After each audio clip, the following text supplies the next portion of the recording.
Arkansas woodcutter. Man out there flinging all kinds of that Arkansassy every time he comes on. Every time he comes on to Shed Wars, he's flinging that sass out everywhere. I'll tell you what, Arkansas, I've been trying to stay a little quiet, you know, not talk so much smack and just give out helpful tips. But by George, buddy, you talk about my frogs. You done crossed the line with me. You can do all kinds of other stuff, but you talk about a man's frogs. There's something wrong with you there, son. Now, you made fun of Team Under the Pond or Under the Water. You made fun of them. That ain't cool. I hear you even making fun on there on the screen. You're making fun of Team Pacemaker. That ain't cool now. That ain't cool at all. I can tell you, Rob out there on Team Pacemaker, he's doing a fine job. He's got some people out there that's going to put your little garden to shame. Probably everybody's. That's a powerful man right there. He's a good man. I question the Team Pacemaker, though. You know, Team Pacemaker, I guess that's because, you know, he's got a little gray in his beard, you know. But can't that be said for all of us? I've got a little gray in my beard and in my eyebrows and everywhere else. And what ain't gray is turning loose and turning silver, turning white. So I might be joining Team Pacemaker here pretty soon. We don't ever know. You got some gray in your hair too, son.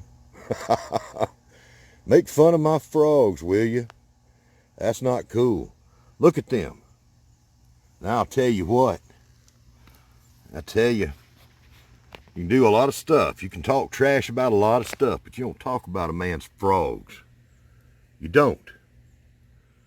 The reason why is when you take care of nature, she helps you back, son. And I know you're trying to dabble in this thing and trying to learn all about the permaculture and hugelculture and living a more natural life and gardening, and I applaud you for that. Let me just give you a lesson right here.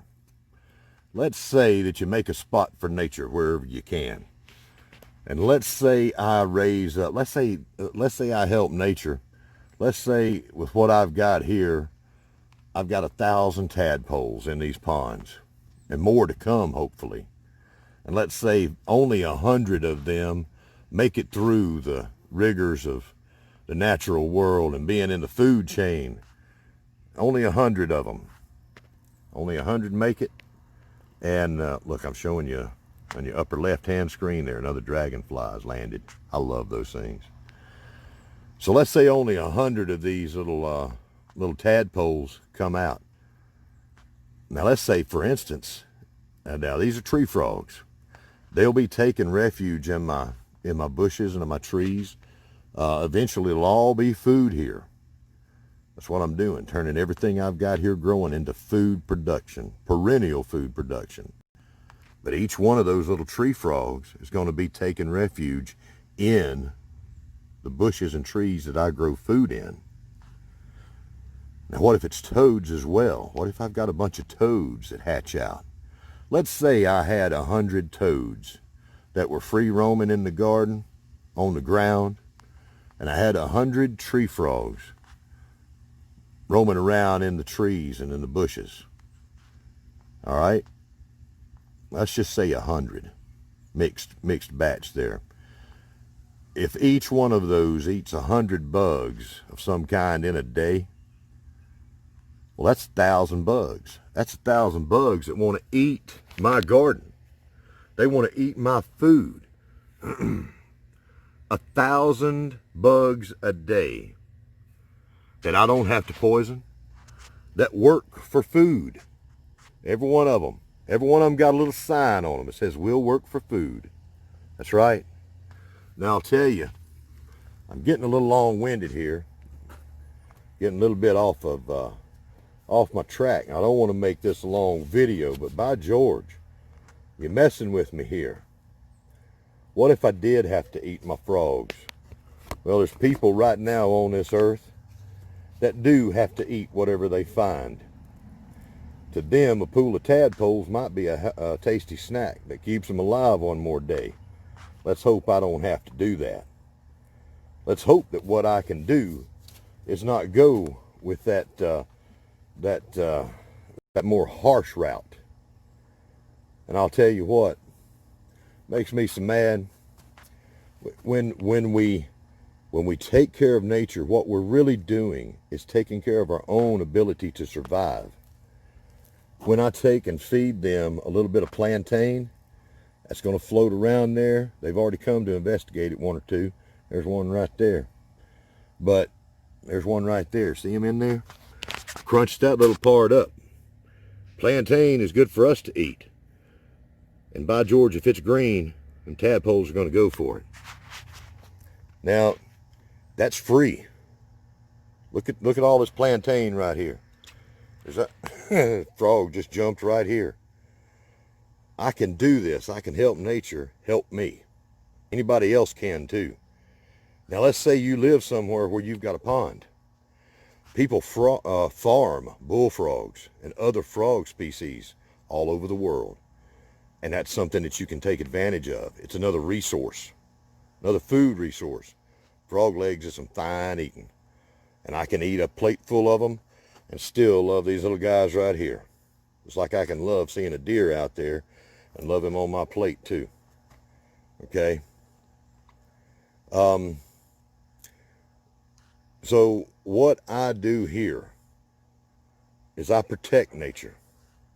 There's a spirit in my soul, in my body, that really cares and appreciates nature. That's that little bit of Indian blood I got in me, I guess. It comes out.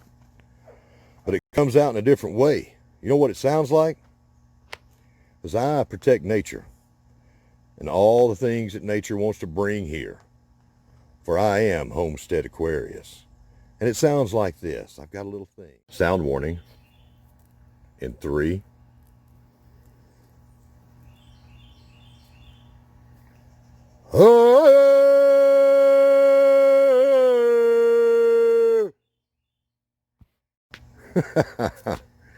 You like that? Let me hear yours, son. What kind of spirit you got for nature? I know you do. I know you're trying to. Maybe you watch enough of my videos, you'll learn. I'll teach you some stuff. Yeah. I'm going to teach you something right now. And for anybody else that's watching. There's a lemon balm from yesterday in an unusual container. I like to have fun, and I like to do things on the cheap. Gardening doesn't have to cost you a lot of money. It sure don't. Now you see what I've done there? I've set that up on some bricks in here. And you know what I've created? That right there is a home. That is a home for a little toad. I've got things like that built into my garden all around. Little areas where the toads and the frogs can get out of the weather. They can get safety. They can get away from dogs and feral cats and stuff and coons. Got to give my security force places to live. There's lots of ways that you can make homes for your little tiny defenders, okay? Like this log here, this part of a log. It's rotted out. I've got that left over and intentionally not put that one in the ground so that it would give another shelter point. If I've got 100 toads here, I need to have 100 homes. And I'm going to be making some more of those. I'm going to show you about these things. Now here's what I'm going to do with this little area here. Look at the wild thing here, right? That's my transplanted passion flower, still looking good. It'll look droopy for a few days, and then it'll get its feet good in there. It'll get the feet good and watered in. It'll start spreading out its toes into there, and it'll be all right soon. But it's going to take it about a week to get over the transplant shock. Now, that passion flower is going to bring in 2 species, 2 main predators. Most of the other bugs don't mess with it. They're actually investigating that for a few years, that and pawpaw trees, for new medicines and insecticides, all kinds of stuff. The wild things of nature have so many powerful compounds in them. You know, when you eat the wild edibles, the things that are out there, the wild things, you get far more nutrition in those than you get with anything in a store. And I'll be showing you a few of those things as we go along. But people need to learn about those things, and they need to learn it now. We may have to count on those things. And that knowledge that you can get is free to you right now. You can go look up someone that I've talked about many times, TN woman Tanya Neal. But there's another one that Arkansas you have suggested to me, and I thank you for that. And that is Wild Edibles. That's the name of her channel. An amazing person on this planet. This lady is out there. I mean, another one has dedicated her life, or a large portion of it, to learning about the wild edibles, and she teaches it. Now she's up north. She's up near Canada, or in Canada. I forget where. I think she is. I think that's where she is, but I think she's farther north of me. If I'm wrong, I apologize. But she's got other species and other knowledge. There's so much out there to learn. We can't have enough teachers. And I always like to learn about it. And I would suggest that everybody that's watching this video right now, learn as much as you can to identify wild plants in your area. That's another tip for you. Now what we're looking at right here are my bull's blood beets. Bull's blood beets. They're red. They're an heirloom species, okay? An heirloom variety. People have been growing them for a long time. But it is a cool weather crop. The spinach that I have planted back in here, inside my Jerusalem artichokes, it's getting that shade from them. I can't find too many of them. I think there's still a few in there trying to come up, but it's, again, cold weather. Most of our greens here in North America are cold weather crops. But lately, we've had a lot of people being interested in something like this. This is Malabar spinach. I have a few different plants that are called spinaches that love the hot weather. This is one of them. This is another forever food, at least in my area. It comes back year after year. If you get it planted and established here in Alabama and further north, it will come back. And it's a heavy producer of greens. When normal greens like spinach and turnips and mustard and everything else has already bolted and gone to seed, no good to you, this starts turning on. This says, yes, I love this.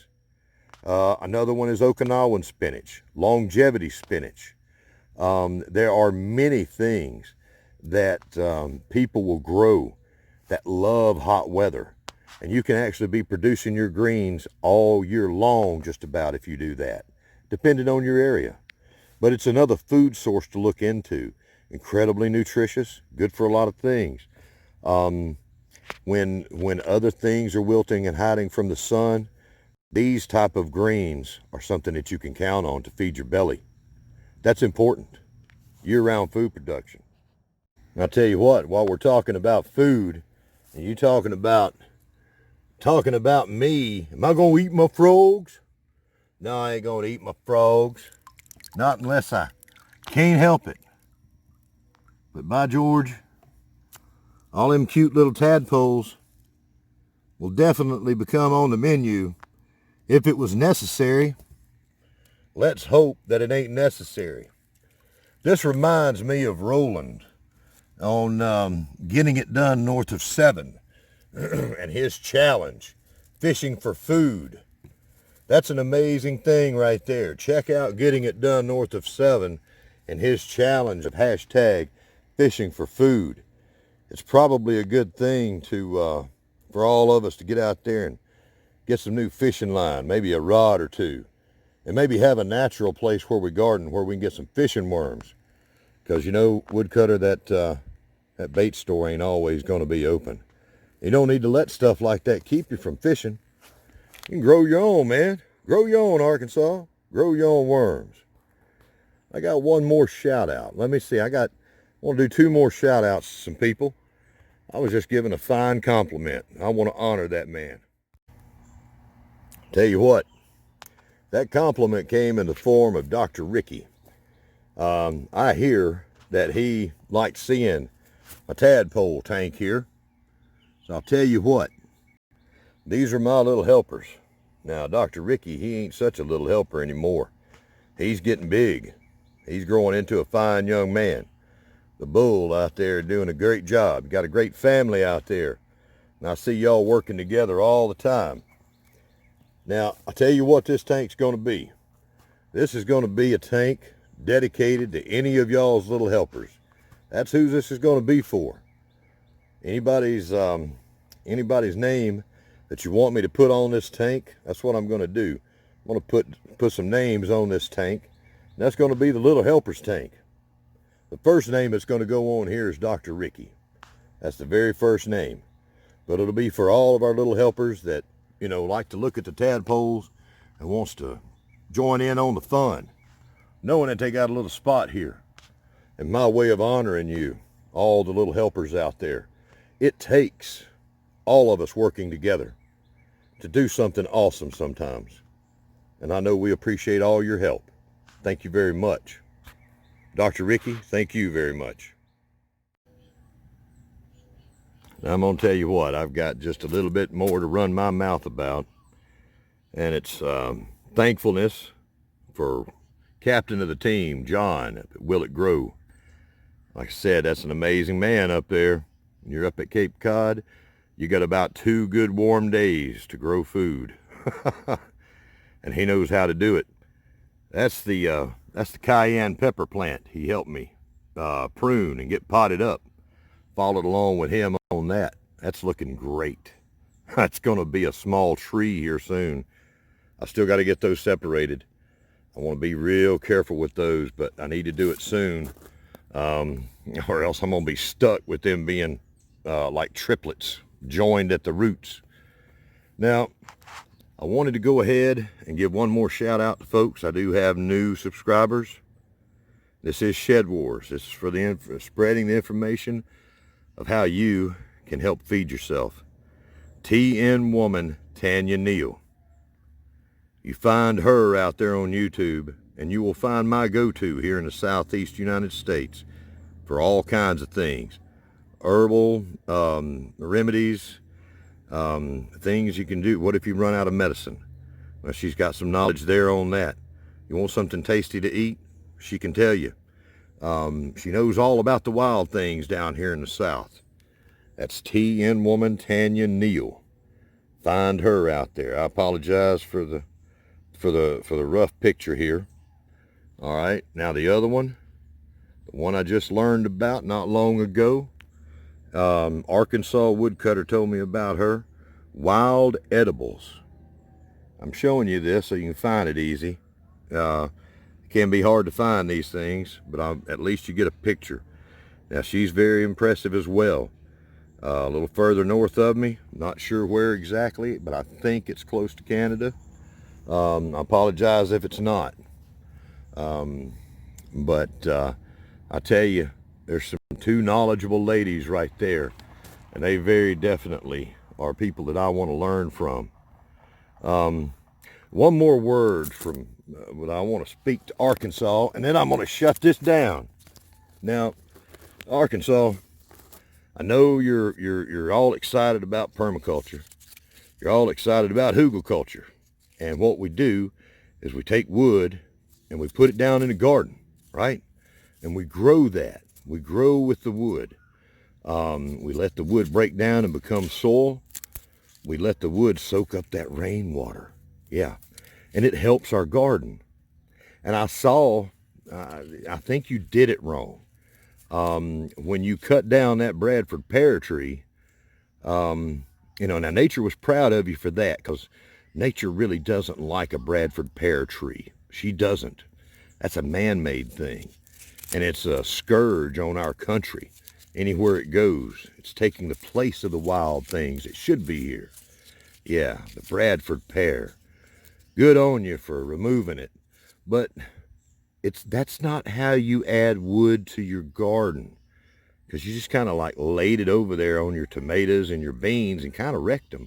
I know you're excited, but there's safer ways to do it. You know, just have a little serenity, okay? A little peace and calm, and just gently work these things into your garden. You'll get it. You'll figure out how to do it, man. You're on the right track. Them compost zones you got going on, some of the stuff you're doing, that's going to work out for you. But just calm down, all right? You'll get there. All right, for the rest of you, I hope all the shed warriors out there is making a difference in the world. I hope we all are.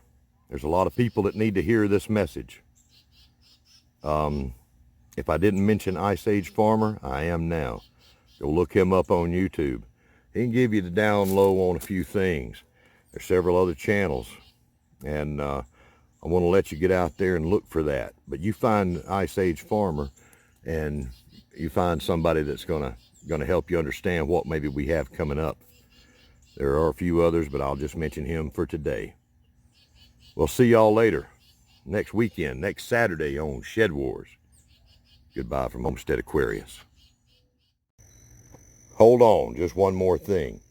I was about to upload this, and I remember there's a couple of people that I need to mention, a couple of YouTube channels. One of them, if you want to grow anything in any kind of regular garden, and know anything about what you're doing, maybe you want some hints, helps, anything like that, from an incredible source of knowledge, probably the best source that I know of, that would be Old Alabama Gardener. You find him, and you have found the wisdom of gardening for the ages.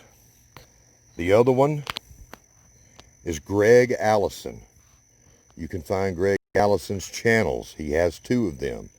Green Greg's, let's see, Green Greg's Worm Farm. I think that may be on Facebook, but you look up Greg Allison on YouTube, Green Greg's Worm Farm, or Galactic Greg's, and you will find an amazing man. He's up in North Alabama. He's a NASA rocket scientist. He's an expert in permaculture and gardening in old ways. And he has some information that will help you to get through the times that we may have ahead. We're talking about food. We're talking about not having enough. These people that you check out, if you go and check these folks out, tell them I sent you. It'll help them know that I'm supporting them in their efforts. And at the same time, if you're a new subscriber to me, I would love for you to let me know where you heard about me from. If somebody sent you, if you saw me on a channel or something, let me know where you came from. And that way I can show back a little bit more love to that channel or that person. I'd love to do that. That's very important to me. So thank you very much. And one more thing is over. I'll see you tomorrow.